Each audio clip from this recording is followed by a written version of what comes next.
Well, this homecoming marks his 20-year reunion, and he had planned to attend in person, but unfortunately, that's not possible thanks to our resident pandemic. He is the 2021 Honour Year Citation recipient for the class of 2001. Ronnie Green, first of all, congratulations. And second, it is lovely to see you. It's been a long time. Thank you, Rachel. Now, you graduated from Avondale with a Bachelor of Education in secondary, and you briefly taught in Sydney for a few years before heading to Katherine in the Northern Territory with your wife, Desley. Tell us what your family looks like now and where you're working. Okay, so at the moment, my wife and I have got 3 children. So our oldest is 13, Tate. He's currently at the same school I'm teaching at, poor fella. Then we have Elliot is 11. Eliana, our little princess, is 8, and Uriah, he's our little ball of energy. He's 4, almost 5 years old. So they're our kids. We left Sydney at the end of 2004 to take up. Well, we felt we were being called to Katherine. So at the time, my wife's parents were the pastors at the local Katherine church company. So we felt we were called up there, and it turns out that that was so right, because her parents got called to Papua New Guinea, and we had a 2-week turnaround with them. So I was employed at St Joseph's Catholic College here in Katherine back in 2005, and they've been stuck with me ever since. You've been there 20 years now, and you've been teaching for 20 years. So what's something about teaching students that never gets old that you love about it? Well, dad jokes is probably the best part of my job. Yeah, I'm known for having dad jokes, but so I think getting the connection with the kids, so having being able to be, I guess, genuine with who I am, so that the kids know that what they see is what they get. There's no secrets, there's no Mr. Green, we don't know how to deal with him today. It's the same consistent way, and I think that develops probably a sense of connection, a sense of trust with the students. And that when you got the trust with the kids, that just keeps going on each year, because the kids who come new to the school, they piggyback, I guess, on the back of the trust that you've already got with the other students. And so, so that would be one big thing. Consistency, I think, is another one, and a sense of humour. So these things never get old. Being consistent, gaining trust, and laughing at yourself and kids. Yeah, good to keep that sense of humour. Now, outside the classroom, you give up countless hours to serve in your local community and the community initiatives that are there. Is it possible for you to actually list them all for me? Yeah, it probably is. So initially, when we moved to Katherine, I know throughout my time before I went to college, when I was doing my apprenticeship up in Queensland, I joined the local SES unit in Mackay. And I did 18 months with them. And so it was always a desire I had to get back involved with the State Emergency Service. So I did see signs advertised it up here. So I joined our local SES unit, which is called NTES, because obviously we're a territory, not a state. I don't know, I just felt a calling the following year to join the Army Reserves. And that turned out to be a blessing in itself, because I've had an opportunity to do some witnessing through that area. Both when I was down south and with the guys up here. Then the next year after that, because I was a combat first aider, so I was learning how to give injections, how to provide medications, drips, stuff like that on the field. And then I had a friend of mine suggest that I could join St John as a volunteer to keep some of my first aid skills up, and so joined St John in 2007 as a first aider. And then went through until 2011. I was approached by the local fire and emergency station. They asked if I would be interested in joining up as a volunteer firefighter in town. And so we prayed about that and talked about it, and it was decided that I'd join up with them. I made it clear that because they did maintenance at that time on the trucks every Saturday, I made it clear that I wasn't available on Saturday just for maintenance, and only in emergencies would I be available between Friday night and Saturday night over our Sabbath hours. And they were happy with that, so I joined with them.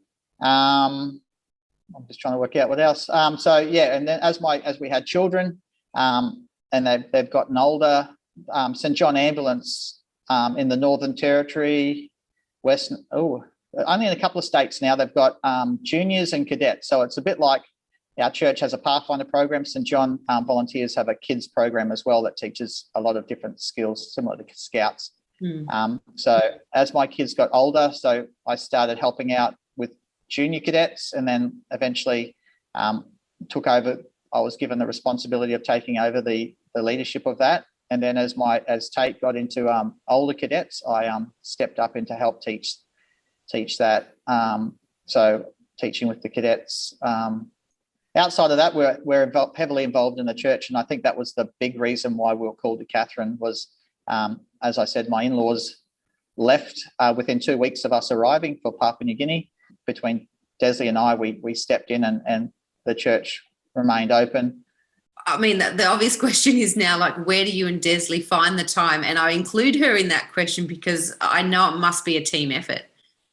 Yeah, definitely. Without Desley, there would be no opportunity for me to be involved in so much. So Desley, she's just absolutely amazing, which is another story that was God sent her into my life.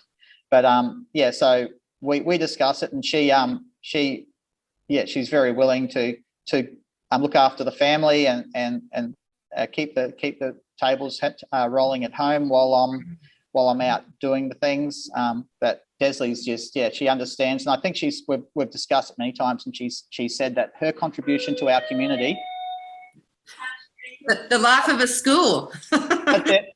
So she said her commitment to the community is to allow me to go and serve the community, and I don't think that is the total story, because she does so much in her own right within the community, within the local interchurch women's group.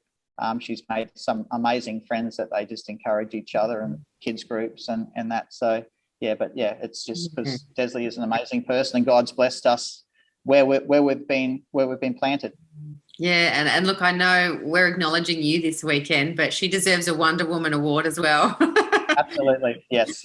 So speaking of awards and medals, in 2019, you actually received a bravery medal, and Desley, I understand, received a commendation for brave conduct. This was from the Governor-General at the time, Peter Grove. Correct me if I'm wrong. In your words, can you sort of tell us about that 15 minutes of intense time that you and Desley had to receive the medal?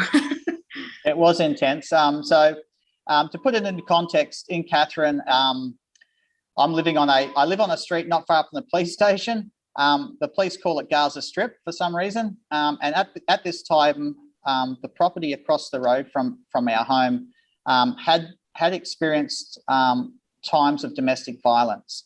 One night, I saw an assault take place, and basically, I was just trying to settle the situation down, introduce myself, finding out what the trouble was, and he got very cranky, and he made accusations towards my intentions towards this lady here.